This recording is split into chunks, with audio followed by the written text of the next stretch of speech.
South India shopping mall లో block buster ఆషాఢం #1 kilo sale.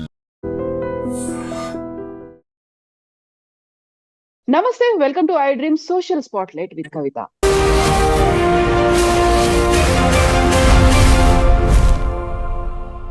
Hyderabad cricket association ముందు నుంచి వివాదాలకు కేంద్ర బిందువుగా ఎందుకని ఉంది. ఒకవైపు కేసులు అవుతూ ఉంటాయి, కోర్టుల దాకా వెళ్తూ ఉంటారు. ఇప్పుడు లేటెస్ట్ గా గ్రూపులు, రాజకీయాలు, వీటికి తోడు అరెస్ట్ అనేది కూడా జరిగింది. యాక్చువల్ గా హెచ్సిఏ ప్రెసిడెంట్ జగన్మోహన్ రావుని ఎందుకు అరెస్ట్ చేశారు? ప్రతిసారి హెచ్సిఏ ఎందుకు వార్తల్లో, వివాదాల్లో నిలుస్తోంది? మనతో పాటుగా ఉన్నారు sports analyst and cricket commentator Venkatesh గారు. వెంకటేష్ గారు, నమస్కారం అండి. నమస్తే కవిత గారు. సో వెంకటేష్ గారు, మనం ఏ క్రికెట్ అసోసియేషన్ గురించి చూడనన్ని వార్తలు, వివాదాలు హెచ్సిఏ గురించే ఎందుకు చూస్తూ ఉన్నాం? నిజంగా మీరు చెప్పినట్టుగా క్రికెట్ అసోసియేషన్ కి చాలా మనీ ఉంటుంది. It is a private organisation. So ప్రతి చోట్ల కొన్ని వివాదాలు ఉంటాయి, అన్నీ ఉంటాయి. కానీ హైదరాబాద్లో ఉన్నట్టు, హైదరాబాద్ క్రికెట్ అసోసియేషన్లో ఉన్నట్టుగా మనకి ఎక్కడ కూడా కనబడదు. అందుకే ఇటీవల కాలంలో బీసీసీఐ కూడా హైదరాబాద్కి పెద్దగా మ్యాచ్లు కూడా ఇవ్వట్లేదు. సో మొన్న రీసెంట్ గా జరిగింది కూడా చూసాం. ఎస్ఆర్హెచ్ వాళ్ళకి పాస్ లెవెల్ అని చెప్పి వాళ్ళని ఈ ప్రెసిడెంట్ జగన్మోహన్ రావు ఇబ్బంది పెట్టడం, వాళ్ళు రాష్ట్ర ప్రభుత్వాన్ని కంప్లైంట్ చేయడం కూడా చూసాం. సో ఏ రకంగా చూసుకున్నా హైదరాబాద్ క్రికెట్ పరువు తీస్తున్నది ఈ అసోసియేషన్. హైదరాబాద్ క్రికెట్ ని ముందుకు తీసుకెళ్లాల్సిన బాధ్యత ఉన్న ఈ సంఘం అలా చేయకపోగా, ఎలాంటి డెవలప్మెంట్ చేయకపోగా హైదరాబాద్ క్రికెట్ ని పూర్తిగా నాశనం చేస్తుందని అనిపిస్తుంది. అంటే ఇది I'm not blaming Jaganmohan Rao alone. ఇప్పుడున్న ప్రజెంట్ ఆఫీస్ బేరర్సే కాదు, గతంలో కూడా చాలా సంవత్సరాలుగా జరుగుతూ వస్తుంది. మీరు అన్నట్టుగా ఫ్రమ్ ద బిగినింగ్ ఈ చాలా రాటెన్ స్టేజ్లో మొత్తం చాలా ఈ వ్యవస్థ అంతా కూడా కుళ్ళిపోయి ఉంది. దీన్ని బాగు చేయడం చాలా చాలా కష్టంగా కూడా కనిపిస్తుంది. సో ప్రతిసారి ఇప్పుడు ఒక బాడీ ఏర్పడుతుంది, దాంట్లో అధ్యక్షుడితో పాటుగా ఉన్నటువంటి అదర్ మెంబర్స్, ఎక్స్ మెంబర్స్, వీళ్ళందరి మధ్యలో గొడవలు అవుతూ ఉంటాయి. ప్రతిసారి ప్రతి ఒక్కరు ఇందులో గ్రూపులు ఉన్నాయి, రాజకీయాలు ఉన్నాయి అనేది మాట్లాడుతుంటారు, కేసులు అవుతుంటాయి, కోర్టుల దాకా వెళ్తూ ఉంటారు. ఎందుకని దీని మీదే ఇంత ఫోకస్? హెచ్సిఏ దానికి ఒక ప్రెసిడెంట్ గా ఉండాలి, దాంట్లో మెంబర్లుగా ఉండాలి అనేటువంటి ఒక ప్రెస్టీజ్ ఇష్యూ లాగా ఎందుకని తీసుకుంటారు? అంటే మీరు హెచ్సిఏ ఆఫీస్ బేరర్ గా ఉంటే మీకు బోల్డంత పలుకుబడి ఉంటుంది. ఎందుకంటే రాజకీయ నాయకుల నుంచి సెలబ్రిటీస్, సినిమా వాళ్ళు కానీ అందరూ కూడా మీ చుట్టూ పాసుల కోసం వస్తారు. సో వాళ్ళందరికీ పాసులు ఇచ్చి మీరు వాళ్ళ దగ్గర మంచి పలుకుబడి సంపాదించవచ్చు, నెంబర్ 1. నెంబర్ 2 ఏంటంటే మీకు వాళ్ళు, ఈ రాజకీయ నాయకులు ఎవరైతే రిచ్ అండ్ ఫేమస్ ఎవరైతే ఉంటారో వాళ్ళ ప్లేయర్ని టీంలో చేర్చే ప్రయత్నం కూడా చేస్తారు. సో ఆ రకంగా ఒకటి. సో ఇప్పుడు ఏమైపోయిందంటే ఇది ఒక మంచి డబ్బులు సంపాదించుకునే మార్గం. పాలిటిక్స్ ఎలా అయిపోయిందో ఇది కూడా అలాగ అయిపోయింది. Because the lot of money is involve. So మీకు ప్రతి స్థాయిలో మీరు లీగ్లో ఆడాలన్నా, లేకపోతే మీరు ఏజ్ గ్రూప్లో ఆడాలన్నా, స్టేట్ టీమ్స్కి ఆడాలన్నా, ఎక్కడ ఆడాలన్నా కూడా మనీ పే చేసి మీరు ఆడాల్సి ఉంటుందని హైదరాబాద్ క్రికెట్ అసోసియేషన్లో ఎక్కువగా వినిపించే. సో ఇలా సిచ్యుయేషన్ ఉన్నప్పుడు దానికోసం ఏంటంటే వాళ్ళు చాలా డబ్బులు ఖర్చు పెట్టుకుని ఆ క్లబ్ సెక్రటరీలు అందరికీ బోల్డన్ని పార్టీలు ఇచ్చి ఇంకా రకరకాలుగా వాళ్ళని తమ వైపు తిప్పుకొని చాలా ఖర్చు పెట్టుకుని వస్తారు. వచ్చిన తర్వాత ఆ ఖర్చు రాబట్టుకోవడానికి ప్రయత్నం చేస్తారు. సో ఈ రకంగా ఏంటంటే అదొక విషస్ సర్కిల్ లాగా ఫామ్ అయిపోయి మీకు ర్యాంపెంట్ కరప్షన్ అనేది మనకి హెచ్సిఏలో చాలా ఎక్కువగా కనిపిస్తుంది. సో హెచ్సిఏ మీద గతంలో కూడా ఇంకో కైండ్ ఆఫ్ కంప్లైంట్ కనిపించింది. అది కేవలం హైదరాబాద్, రంగారెడ్డి, మేడ్చల్ ఈ జిల్లాల నుంచి మాత్రమే ప్లేయర్లను సెలెక్ట్ చేసుకుంటున్నారు. వాట్ అబౌట్ అదర్ జిల్లాలు? అక్కడ ఉన్నటువంటి ప్లేయర్లను అసలే చూడట్లేదు అనే మాట కూడా. అవునండి, 2 రకాల ప్రాబ్లమ్స్ ఉన్నాయి హెచ్సిఏలో. ఒకటేంటంటే మనం చెప్పుకున్న ఈ కరప్షన్. రెండోది మీరు అన్నట్టుగా పేరుకు తగ్గట్టే హెచ్సిఏ అనేది హైదరాబాద్ క్రికెట్ అసోసియేషన్ ఉంది. యాక్చువల్గా దానికి తెలంగాణ రాష్ట్రం వచ్చిన తర్వాత తెలంగాణ క్రికెట్ అసోసియేషన్ అని పెట్టాలి. ఎందుకంటే హెచ్సిఏ అని ఎందుకు పేరు ఉందంటే ఒకప్పుడు హైదరాబాద్ సంస్థానానికి, హైదరాబాద్కి సపరేట్గా టీం ఉండేది. అలాగే సౌరాష్ట్ర సంస్థానం, సౌరాష్ట్ర ఉంది, విదర్భ ఉంది, ఆ రకంగా ఉంది. కానీ ఇప్పుడు తమిళనాడులో దాని పేరు మెడ్రాస్ క్రికెట్ అసోసియేషన్ నుండి దాన్ని మార్చుకొని తమిళనాడు క్రికెట్ అసోసియేషన్ చేస్తున్నారు. మైసూర్ క్రికెట్ అసోసియేషన్ని కర్ణాటక క్రికెట్ అసోసియేషన్ చేసుకున్నారు. కానీ ఇక్కడ పేరు కూడా మార్చలేదు. పేరు మార్చకపోవడం అనేది ఒక విషయం. రెండోది, పేరు మార్చకపోగా మీకు డెవలప్మెంట్ కూడా జీరో డెవలప్మెంట్. మీకు కేవలం హైదరాబాద్ అండ్ రంగారెడ్డి ఇక్కడే మీకు గ్రౌండ్స్ ఉన్నాయి. Rangareddy is part of Hyderabad కదా. రంగారెడ్డి చాలా హైదరాబాద్లో బాగా డెవలప్డ్ ఏరియాస్ రంగారెడ్డి కదా వస్తాయి. సో ఈ 2 జిల్లాల్లోనే మీకు గ్రౌండ్స్ ఉన్నాయి. ఫెసిలిటీస్ ఉన్నాయి, కోచెస్ ఉన్నారు, అకాడమీస్ ఉన్నాయి. ఇక్కడ తప్ప మిగతా తెలంగాణ జిల్లాలో జీరో డెవలప్మెంట్. ఓట్లు కూడా తీసుకుంటే హెచ్సిఏలో 230 ఎంతమంది మెంబర్స్ ఉన్నారు, వాళ్ళే ఓట్లు వేస్తారు ప్రెసిడెంట్ ఎన్నుకోవడానికి, మిగతా కార్యవర్గాన్ని ఎన్నుకోవడానికి. ఈ 230లో 8 ఓట్లు మాత్రమే బయట వాళ్ళకు ఉన్నాయి. అంటే మిగతా ఎర్స్ట్వైల్ తెలంగాణ జిల్లాలకి 8 ఓట్లే ఉన్నాయి, రంగారెడ్డి, హైదరాబాద్ మినహాయిస్తే. సో ఇప్పుడు జిల్లాలు 33 జిల్లాలు ఫామ్ అయినాయి, కానీ 33 జిల్లాలకి అక్కడ ఎగ్జిస్టెన్స్ లేదు. మీకు ప్రతి చోట కలెక్టరేట్ వచ్చింది, ప్రతి చోట మీకు డిస్ట్రిక్ట్ అడ్మినిస్ట్రేషన్ ఫామ్ అయింది, అన్ని సంఘాలు డిస్ట్రిక్ట్ స్పోర్ట్స్లో కూడా డిస్ట్రిక్ట్ అసోసియేషన్స్ ఫామ్ అయినాయి. బట్ నాట్ ఇన్ క్రికెట్లో దాన్ని అజరుద్దీన్ ఉన్నప్పుడు నెగ్లెక్ట్ చేశారు. జిల్లాలు ఫామ్ అయ్యి చాలా రోజులైంది కదా, 33 జిల్లాలుగా మారి వికేంద్రీకరణ జరిగి చాలా రోజులైంది. అయినా సరే ఇప్పటికీ అక్కడ అసోసియేషన్స్ లేవు. సో వాళ్ళకి ఎన్ని ఓట్లు ఉన్నాయి, 8 ఓట్లతో వాళ్ళు ఏం చేసేది ఏం లేదు, వాళ్ళని పట్టించుకోరు. సో అక్కడ మీకు ఇన్ఫ్రాస్ట్రక్చర్ లేదు, ఒక స్టేడియం లేదు, ఒక అకాడమీ లేదు, ఏ కోచ్ హెచ్సిఏ కోచ్లు ఎవరో అక్కడికి వెళ్ళరు, వాళ్ళకి ఫండ్స్ ఇవ్వరు. దారుణమైన పరిస్థితిలో ఉంది. మనం చూసాం, ఆకాష్ దీప్ అనే ప్లేయర్ బీహార్లోని ఒక మారుమూల పల్లె నుంచి వచ్చాడు, Vaibhav Suryavanshi is creating sensation. అతను కూడా బీహార్లో ఒక పల్లె ప్రాంతం నుంచి వచ్చాడు. సో అలాంటి టాలెంట్ మన దగ్గర రావట్లేదు. ఈవెన్ హైదరాబాద్ నగరంలో కూడా మీకు బ్రహ్మాండమైన టాలెంట్ ఉన్న players like Siraj or Tilak Varma, వీళ్ళకే అవకాశాలు వస్తున్నాయి తప్ప మామూలుగా అబవ్ యావరేజ్ ప్లేయర్స్ ఎవ్వరు కూడా వాళ్ళ డెవలప్మెంట్ ఎవరు పట్టించుకునే వాళ్ళు. ఎక్స్ట్రాడినరీ ప్లేయర్స్ ఎలాగైనా వస్తారు, వాళ్ళ సిస్టమ్ ఎంత బ్యాడ్గా ఉన్నా సరే వాళ్ళు ఎలాగైనా ఇండియా ఉంటుంది. కానీ నార్మల్ ప్లేయర్స్కి ఎలాంటి డెవలప్మెంట్ కానీ ఎలాంటి వాళ్ళకి సపోర్ట్ కానీ ఈ సిస్టమ్ నుంచి లభించట్లేదు. సో గతంలో అధ్యక్షులుగా పనిచేశారు, అటు అజరుద్దీన్ కావచ్చు, వివేక్ కావచ్చు, ప్రతిసారి హనుమంతరావు గారు కూడా ఈ వ్యవహారంలోకి తలదూరుస్తూ ఉంటారు. ఎందుకని ఈ ఏళ్ల తరబడి ఇలా కంటిన్యూ అవడం అనేది? ఎక్కడో ఒక చోట ఫుల్ స్టాప్ పడుతుంది అనుకుంటే అది కంటిన్యూ అవ్వట్లేదు. కోర్టు కేసులు అనేవి ఉంటాయి, అవి పెండింగ్ లో ఉన్నాయి, పోస్ట్పోన్లు అవుతూ ఉన్నాయి. అండ్ ఇది ఫస్ట్ టైమా హెచ్సిఏ ప్రెసిడెంట్ ని అరెస్ట్ చేయడం అనేది? ఎస్, డెఫినెట్ గా అండి. ఎందుకంటే గతంలో ఏసీబీ కేసులు అయినాయి, కానీ ఎప్పుడు కూడా వాటిని ఒక లాజికల్ కన్క్లూషన్ తీసుకెళ్ళలేదు. కేవలం వీళ్ళని తమ గ్రిప్ లో పెట్టుకోవడానికి మాత్రమే అప్పటి ప్రభుత్వాలు కానీ పోలీస్ శాఖ కానీ వాడుకున్నాయి. ఇప్పుడు అరెస్ట్ చేయడం అనేది అన్ప్రెసిడెంటెడ్. ఇప్పుడు ఒక ఎస్సీఏ ప్రెసిడెంట్ అరెస్ట్ కావడం అనేది లేకపోతే ఒక క్రికెట్ అసోసియేషన్ ప్రెసిడెంట్ అరెస్ట్ అయిన సందర్భాలు ఉన్నాయి వేరే చోట్ల, చాలా తక్కువ. గోవాలో అనుకుంటే, గోవాలో, జమ్మూ కాశ్మీర్లో ఇలాంటి ఇన్సిడెంట్స్ జరిగినాయి, if I'm not wrong. So అంతే తప్ప ఒక ఎస్సీఏ లాంటి ఒక క్రికెట్ అసోసియేషన్ ప్రెసిడెంట్ అరెస్ట్ కావడం అనేది మొట్టమొదటిసారి జరిగింది. సో ఇప్పుడు మీరు ఇందాక చెప్పిన పేర్లలో అజరుద్దీన్, శివలాల్ యాదవ్, హర్షదేవ్ ఇలాంటి క్రికెటర్స్ కూడా ఎస్సీఏ ప్రెసిడెంట్స్గా చేశారు.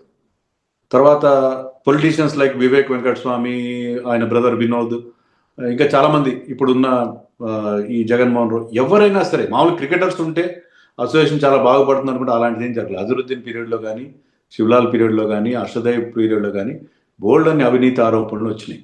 సో ఇక్కడ ఏంటంటే సిస్టమ్ మొత్తం కరప్షన్లో కూరుకొని పోయి ఉంది. ఇక్కడ కేవలం అక్కడ హెడ్స్ మారుతున్నది మాత్రాన మార్పు రాదు. అదే మనం అనుకున్నట్టుగా జిల్లాలకి మీరు తగిన ప్రాతినిధ్యం ఇవ్వండి. అక్కడ 33 జిల్లాలకి 33 ఓట్లు. ఇంకా నన్ను అడిగితే వాళ్ళకి 2 ఓట్లు కూడా ఇవ్వచ్చు, మహారాష్ట్రలో అలాగే ఇస్తారు. అలా ఇస్తే ఏంటంటే వాళ్ళు కూడా ఒక ఫోర్స్గా ఎమర్జ్ అవుతారు. అప్పుడు ఇక్కడ లోకల్ క్లబ్స్ డామినేషన్ ఉంటుంది. లోకల్ క్లబ్స్ కూడా ఎలా ఉంటాయంటే, మీకు ఈ బడా పారిశ్రామికవేత్తలు ఏం చేస్తారంటే వాళ్ళు క్లబ్స్ కొనేసుకుంటారు. ఒక 2 కోట్లు 2.5 కోట్లు పెడితే మీకు క్లబ్ అమ్మేస్తారు. వాళ్ళు ఒకే సంస్థ ఒక 20-30 క్లబ్లు వాళ్ళ చేతిలో పెట్టుకుని వాళ్ళు చెప్పిందే హెచ్సిఏలో జరిగేట్టుగా చేసుకుంటారు. సో సిటీలో ఉన్న కొంతమంది ప్రముఖులు వాళ్ళు మొత్తం హెచ్సిఏని శాసిస్తున్నారు. సో దానివల్ల మీకు కరప్షన్ అలాగే ఉంటుంది. సో వచ్చిన డబ్బుని వీళ్ళందరూ దాన్ని ఒక మనీ స్పిన్నర్గా వాడుకుంటున్నారు హెచ్సిఏ. అంతే తప్ప క్రికెట్ డెవలప్మెంట్ జీరో డెవలప్మెంట్. గతంలో స్పిన్ బౌలర్స్ అకాడమీ అని చెప్పి రకరకాల అకాడమీస్ కూడా హెచ్సిఏ రన్ చేసేది, హైదరాబాద్లో రన్ చేశారు. బట్ అవి కూడా ఇప్పుడు లేవు. డెవలప్మెంట్ విషయంలో జీరో డెవలప్మెంట్, ఎలాంటి డెవలప్మెంట్ లేదు, ఎలాంటి ఇంటర్ సిటీస్ టోర్నమెంట్స్ లేవు. ఏ రకంగా కూడా వాళ్ళు క్రికెట్ని డెవలప్ చేయడం, ఎందుకంటే క్రికెట్ డెవలప్ చేయడం కోసమే హెచ్సిఏకి అన్ని ఫండ్స్ వస్తాయి, కోట్లాది రూపాయల ఫండ్స్ వస్తాయి. కానీ they are not doing any kind of development, absolute zero. ఇప్పుడు డెవలప్మెంట్ లేదు అనుకుంటున్నప్పుడే అక్కడ బోల్డ్ అంత డబ్బు అయితే కనిపిస్తోంది. అక్కడ చూస్తే ప్రతిసారి మ్యాచ్ కు ముందు స్టేడియం ని ప్రాపర్ గా మెయింటైన్ చేయట్లేదు అనే దాంతో పాటుగా అక్కడ కూర్చోవడానికి సీటింగ్ కెపాసిటీ కూడా ప్రాపర్ గా లేదని మనం చూసాము. కరెంట్ కు సంబంధించి ఆ బిల్స్ కట్టలేదు అని చెప్పేసి కరెంట్ కూడా కట్ చేసింది విద్యుత్ శాఖ. ఇలాంటివన్నీ కూడా ఉన్నప్పుడు, అంత డబ్బు ఉన్నప్పుడు మనం పెట్టిందే హెచ్సిఏ అనేది క్రికెట్ కోసం, ఆ స్టేడియాన్ని చూసుకోవాలి, మెయింటెనెన్స్ అనేది ఉండాలి. అవెందుకు చేయట్లేదు మరి? అంటే వీళ్ళకి డబ్బులు ఎందుకుంటామంటే అండి, ఇప్పుడు మీరు బీసీసీఐ ఎప్పుడు ఫండ్స్ రిలీజ్ చేస్తుంది అంటే మీరు ఆడిటెడ్ అకౌంట్ సబ్మిట్ చేయాలి వాళ్ళకి. సో ఒక ఆడిటర్ చేత అకౌంట్స్ అన్ని ఆడిట్ చేయించి ఆడిట్ రిపోర్ట్ వాళ్ళకి సబ్మిట్ చేసిన తర్వాతే బీసీసీఐ వాళ్ళకి ఫండ్స్ రిలీజ్ చేస్తుంది. చాలా సందర్భాలు ఏమవుతుందంటే వీళ్ళు చేసిన అవకతవకలు అవినీతి వల్ల ఆడిట్ రిపోర్ట్ సబ్మిట్ చేయరు. ఏ ఆడిటర్ కూడా చూస్తూ వాళ్ళకి ఒక సర్టిఫికేట్ ఇవ్వడు. ఆ సిచ్యుయేషన్లో ఏంటంటే వాళ్ళ దగ్గర సడన్ గా డబ్బులు అయిపోతాయి. జీతాలు ఇవ్వడానికి కూడా చాలా సందర్భాల్లో అక్కడ స్టాఫ్కి జీతాలు కూడా ఇవ్వలేని పరిస్థితి మన గతంలో చాలాసార్లు చూసాం. ఈ రకంగా జరగడం వల్ల మీకు అక్కడ ఫండ్స్ షార్టేజ్ అనేది రెగ్యులర్ ఫీచర్ అయిపోయింది. సో రకరకాల అదే చెప్తానంటే సిస్టంలో మీరు స్ట్రక్చర్ని మార్చకపోతే, ఇప్పుడున్న existing structure where these club secretaries సిటీలో ఉన్న క్లబ్స్ వీళ్ళు డామినేట్ చేస్తున్నంత వరకు జిల్లాలకు ఎలాంటి సే లేకుండా, వాళ్ళకి ఎలాంటి నోరు లేకుండా, వాయిస్ లేకుండా ఉన్నంత వరకు సిస్టమ్ మారదు. ఈ స్ట్రక్చర్ని సమూలంగా ప్రక్షాళన చేయాలి, కంప్లీట్గా మార్చేసి ఇప్పుడున్న సిస్టమ్ మార్చేసి కింద స్థాయి నుంచి దాన్ని రివాంప్ చేసుకుంటూ వస్తే తప్ప మీకు లేదా పైన హెడ్స్ మారితే మీకు ఎంతో ఒక మంచి చాలా ఆనెస్ట్ పర్సన్ తీసుకొచ్చి ఆ కుర్చీలు కూర్చోబెట్టినా అతను కూడా నిస్సహాయంగా మిగిలిపోతారు తప్ప కింద ఉన్న ఈ ప్రాబ్లమ్స్ ఎవ్వరు సాల్వ్ చేయలేరు. అందుకే మొత్తం స్ట్రక్చర్ అంతా కూడా మార్చాలి. దానికి ఎవరో ఒకరు నడుగు గట్టి చేయాల్సిన అవసరం ఉంది. సో ఇప్పుడు హెచ్సిఏ ప్రెసిడెంట్ ని అరెస్ట్ చేయడం ఎందువల్ల జరిగింది అనుకుంటున్నారు? అక్కడ యాక్చువల్ గా అవకతవకలు జరిగాయా, లేకుంటే ఎస్ఆర్హెచ్ చేసినటువంటి కంప్లైంట్ వల్ల అంటారా? అది ఆయన స్వయంకృత అపరాధం అండి. యాక్చువల్గా నన్ను అడిగితే, అంటే అతను కోరి కొని తెచ్చుకున్నాడు ఆ ప్రాబ్లం. అతను అనవసరంగా ఏదో పొలిటికల్ పలుకుబడి కోసం దేనికోసం ఎక్స్ట్రా పాసులు అవసరమైనాయి అతనికి. దానికోసం ఎస్ఆర్హెచ్ వాళ్ళని అతను వాళ్ళేమో ప్రభుత్వానికి కంప్లైంట్ చేశారు. Government constituted and enquiry, vigilance enquiry constitute చేశారు. విజిలెన్స్ వాళ్ళు వచ్చిన వాళ్ళు ఊరుకుంటారంటే వాళ్ళకి ఒకసారి ఎంట్రీ దొరికితే ఊరుకుంటారు. వాళ్ళన్నీ మొత్తం అంతా తవ్వితే ఏంటంటే చాలా అవకతవకలు బయటపడింది. ముఖ్యంగా ఇతను జగన్మోహన్ రావు ఎస్టీ ఎలక్షన్స్ లో నిలబడడానికి ఫోర్జర్డ్ డాక్యుమెంట్స్ పెట్టాడని అంటున్నారు. ఎందుకంటే ఎస్టీఐలో ఎలక్షన్స్ లో మీరు కంటెస్ట్ చేయాలంటే ఎస్టీ అఫిలియేటెడ్ క్లబ్స్ మనం చెప్పుకున్న 230 క్లబ్స్ లో ఏదో క్లబ్ మెంబర్ గా, తర్వాత ఆఫీస్ బేరర్ గా ఉండాలి మీరు. ఇతను ఏం చేశాడంటే గౌలిపురా క్రికెట్ క్లబ్ అనే ఒక క్లబ్ లో తను అక్కడ సెక్రటరీగానే ఏదో ఉన్నట్టుగా, వైస్ ప్రెసిడెంట్ ఉన్నట్టుగా ఫోర్జర్డ్ డాక్యుమెంట్స్ క్రియేట్ చేశాడని చెప్పి అది అతని మీద ఉన్న ప్రధానమైన ఆరోపణ. సో అతని ఎలక్షన్ కూడా రద్దయ్యే అవకాశం అది కనుక ప్రూవ్ అయితే. ఎందుకంటే ఆ గౌలిపురా క్రికెట్ క్లబ్ అనేది originally belong to Krishna Yadav, ఒకప్పటి మంత్రికి. వాళ్ళ బ్రదర్ రాజేంద్ర యాదవ్ దాన్ని టేక్ ఓవర్ చేసి అతని భార్యని దాన్ని ప్రెసిడెంట్ గా చేసి చేయడంతో కృష్ణ యాదవ్ వాళ్ళ మీద కేసు వేయడం, ఎస్టీ అంబుడ్స్మన్ దాన్ని రద్దు చేయడం ఏదో జరిగింది. చాలా without going to all those details నేను చెప్పేది ఏంటంటే ఇతను ఫోర్జ్డ్ డాక్యుమెంట్స్ అనేది ఒక ఆరోపణ. దాని ఫోర్జ్డ్ డాక్యుమెంట్స్ ద్వారా అక్రమంగా ఇతను అర్హత సంపాదించట్టు కంటెస్ట్ ది ఎలక్షన్ అనేది ఒక ఆరోపణ. రెండోది ఏంటంటే ఫైనాన్షియల్ ఇర్రెగ్యులారిటీస్, ఎలాగైనా ఆర్థికపరమైన అవినీతి అవకతవకలు ఖచ్చితంగా బయటపడతాయి. ఎస్టీఏలో ఒకసారి మీరు ఎంటర్ అయ్యి when you start doing some enquiry చాలా ఓపెన్గా బయటపడే అవకాశం ఉంది. సో ఇలాంటి చాలా కేసులు, ఇంకా మనకు తెలియదు ఎన్ని కేసులు పెట్టారో, చాలా కేసులు రావడం వల్ల అరెస్ట్ చేశారు. కానీ అరెస్ట్ చేయడం అనేది, కేసులు చాలా మంది ఉంటాయి, అరెస్ట్ చేయడం అనేది కొంచెం ఆశ్చర్యంగా అనిపిస్తుంది మనకి. దానికి ఏదైనా రాజకీయ కారణాలు కూడా ఉండే అవకాశం ఉండొచ్చు, వి డోంట్ నో. సో ఇప్పుడు హెచ్సిఏలో ఇప్పుడు మొత్తం సెట్ చేయాలి, యూజువల్ గా సమూల ప్రక్షాళన అంటారు చూడండి, అలాంటి కైండ్ ఆఫ్ థింగ్ కావాలి అంటే జరగాల్సింది ఏమంటారు? అదేనండి, ఇప్పుడు ఆ సిటీలో ఉన్న క్లబ్స్ వాళ్ళ వల్లనే డ్యామేజ్ జరుగుతుంది. సో ఎప్పుడైతే మీరు జిల్లాల వాళ్ళకి కూడా ఒక వాయిస్ ఉండేలా చేస్తారో, దానివల్ల మీరు మీ మెంబర్షిప్ని ఎప్పుడైతే మీరు ఎక్స్పాండ్ చేస్తారో మీకు కొంత డెమోక్రసీ, కొంతమంది డామినేట్ చేయకుండా మీరు దాన్ని మరింత డెమోక్రాటిక్ ప్రాసెస్ రెస్టోర్ చేయడానికి వీలవుతుంది. దానివల్ల ఖచ్చితంగా మార్పు వస్తుంది, జిల్లాలో కూడా డెవలప్మెంట్ అవుతుంది. మీరు కరప్షన్ సమూలంగా మీరు పూర్తిగా దాన్ని నిర్మూలించలేరు, ఎందుకంటే దట్ ఈస్ ఇంపాసిబుల్. ఇక్కడే కాదు, చాలా క్రికెట్ అసోసియేషన్లో ఉంటుంది, నెపోటిజం ఉంటుంది, తర్వాత కరప్షన్ ఉంటుంది, అన్నీ ఉంటాయి. కానీ ఆ ఎస్టీఏలో చాలా లార్జ్ స్కేల్లో ఉన్న పరిస్థితి మనం చూస్తాం. ప్రతిదానికి రేట్లు పెట్టేసి కొంతమంది ప్లేయర్స్ ఏమంటారంటే సెంచరీ కొట్టాలన్నా కూడా దానికి డబ్బులు ఇవ్వాలి, 5 వికెట్స్ తీయాలన్నా డబ్బులు ఇవ్వాలన్నంత స్థాయిలో మనకి బయట చాలా వినిపిస్తుంటాయి. సో అలాంటి పరిస్థితి ఉన్నప్పుడు మీకు ఖచ్చితంగా సమూలంగా దీన్ని మార్చాలి. దానికి పొలిటికల్ బాసెస్కి ఆ పొలిటికల్ విల్ ఉండాలి. వాళ్ళు పూనుకొని మొత్తం సిస్టమ్ని మార్చి ఎస్సీఏ కాన్స్టిట్యూషన్లో చేంజ్ తీసుకొచ్చి, ముఖ్యంగా జిల్లాలకు ఎప్పుడైతే మీరు ప్రాధాన్యత ఇస్తే, జిల్లాలకు ఎప్పుడైతే మీరు వాళ్ళకి ప్రాతినిధ్యం ఇస్తారో definitely some change will come. అలాగే జిల్లాల్లో కూడా డెవలప్ అవుతుంది. జిల్లాల్లో స్టేడియంస్ రావాలి. ఇప్పుడు కరీంనగర్, వరంగల్ ఇలాంటివన్నీ పెద్ద పెద్ద నగరాలు, నిజామాబాద్ ఇలాంటి చోట్ల దే డిజర్వ్ స్టేడియంస్. అక్కడ ఫెసిలిటీస్ ఉండాలి. సో అలా కాకుండా వాళ్ళు మున్సిపల్ స్టేడియంలో ఆడాలంటే అక్కడ క్రికెటే కాదు కదా, వేరే గేమ్స్ కూడా ఆడతారు. మీకు మ్యాటింగ్ వికెట్ మీద ఆడితే మీరు క్రికెట్ సరిగ్గా రాదు. ఇప్పుడు nobody is playing on matting, you need turf wickets. ఇవన్నీ రావాలంటే చాలా మార్పులు చేయాల్సిన అవసరం. So at the same time ఇప్పుడు ఒక ప్రెసిడెంట్ గా కావాలి అనుకుంటే రాజకీయంగా పలుకుపడో లేకుంటే ఇలాంటి పర్సన్స్ కాకుండా ఉండాలి, ఒరిజినల్ గా క్రికెటర్లే ఉండాలి అంటే దానికి కూడా రావాల్సినటువంటి మార్పు అనేది ఉంటుంది కదా.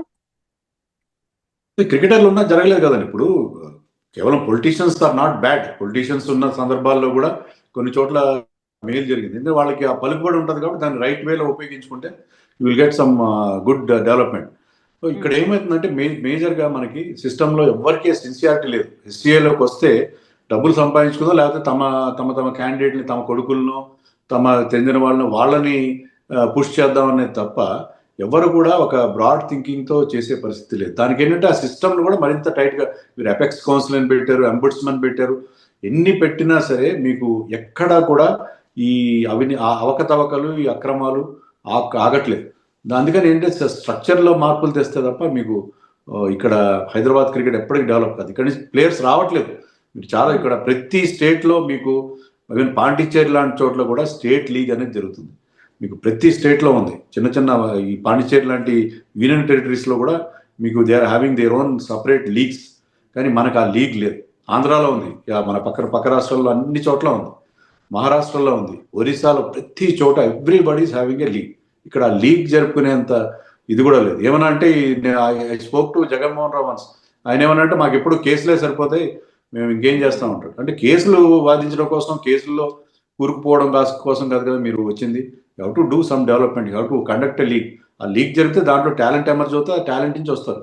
యూపీ ప్రీమియర్ లీగ్ నుంచి మనకి ప్రియా లాంటి ప్లేయర్స్ వచ్చారు, దిగ్వేష్ రాఠీ లాంటి ప్లేయర్స్ యూపీ ప్రీమియర్ లీగ్లో ఆడి అక్కడి నుంచే వాళ్ళకి అవకాశం దొరికింది. సో అలాంటి లీగ్ కూడా జరపట్లేదు. సో చాలా పరిస్థితి చాలా దారుణంగా మనకు అనిపిస్తుంది హైదరాబాద్ క్రికెట్ విషయంలో. సో అక్కడ పెట్టాల్సినటువంటి శ్రద్ధ పెట్టాలి. అట్ ద సేమ్ టైం ఇలాంటి అవకతవకలు కానీ, కేసులు కానీ లేకుండా చూడాల్సినటువంటి బాధ్యత అయితే క్రికెట్ లవర్స్ మీద అయితే ఉంది. క్రికెట్ లవర్స్ ఎంత కోరుకున్నప్పటికీ అక్కడ మాత్రం ఒక లేయర్ అనేది ఉంటుంది కదా, వాళ్ళ దగ్గరనే ఇదంతా ఉంటుంది, ఒక ఆధిపత్యం అనేది కనిపిస్తుంది. డెఫినెట్గా అండి. ఇప్పుడు ఆ మార్పు ప్రజల్లో మార్పు వచ్చి దాని ద్వారా మన సోషల్ మీడియా ద్వారా ఇదొక క్యాంపెయిన్ రన్ చేయాలండి. హైదరాబాద్ క్రికెట్ అసోసియేషన్ ప్రక్షాళనకు సంబంధించిన ఒక క్యాంపెయిన్ రన్ చేసి దాన్ని తరోగా చేయాలి. కొంతమంది సొంత దుకాణాలు పెట్టినారు, మేము జిల్లాల్లో చాలా క్రికెట్ అభివృద్ధి చేస్తామని చెప్పి బయట నుంచి వాళ్ళు ఏంటంటే వాళ్ళ ఎగ్జిస్టెన్స్ కోసం వాళ్ళు కొన్ని సంఘాలు నడిపిస్తున్నారు. దానివల్ల ఒరిగేది ఏమి ఉండదు. They have to be part of the system. ఈ సిస్టంలోకి వచ్చి వాళ్ళు ఇక్కడి నుంచి ఆ సిస్టమ్ ప్రక్షాళన చేయాలి. కానీ బయట ఉండి చేస్తే దానివల్ల ఉపయోగం ఏమి ఉండదు. సో వాళ్ళు డెవలప్ చేసిన క్రికెటర్స్ కూడా ఎవరు లేరు. సో దీనికి అందరూ కలిసి పూనుకోవాలి. హైదరాబాద్ క్రికెట్ నిజంగా ప్రేమించే వాళ్ళు ఉంటే వాళ్ళందరూ కలిసి సిస్టంలో మార్పు చేయడానికి, ముఖ్యంగా ఫార్మర్ క్రికెటర్స్, అది వివిఎస్ లక్ష్మణ్ కావచ్చు, మరెవరిని కావచ్చు, వాళ్ళందరూ కలిసి ఒక కన్సర్టెడ్ ఎఫర్ట్ చేస్తే మనకి మార్పు వచ్చే అవకాశం ఉంటుంది. ఎగ్జాక్ట్లీ వెంకటేష్ గారు, థ్యాంక్ యూ సో మచ్ అండి. అక్కడ లాబియింగ్ అనేది లేకుండా, పవర్ సెంటర్ అనేది కాకుండా, ఇలాంటి కాంట్రవర్షియల్ కి కేంద్ర కాకుండా ఉండాలి అంటే మీరు చెప్పినట్టుగా ప్రక్షాళన అయితే అది జరగాలి, అది యాజ్ ఎర్లీ యాజ్ పాసిబుల్ కూడా జరగాలి. థ్యాంక్ యూ సో మచ్ అండి. థ్యాంక్ యూ వెంకటేష్ గారు. Thank you. మనకి ఐపీఎల్ స్టార్ట్ అవుతుంది అనగానే మనం అన్ని టీంల బలాబలాలు అనాలిసిస్ స్టార్ట్ చేస్తాం. గెలుచుకున్న తర్వాత చేసే ఈవెంట్ ఎలా ఉంటుందో వీళ్ళు ముందే ఆ సెలబ్రేషన్ స్టార్ట్ చేశారేమో అనిపించేలా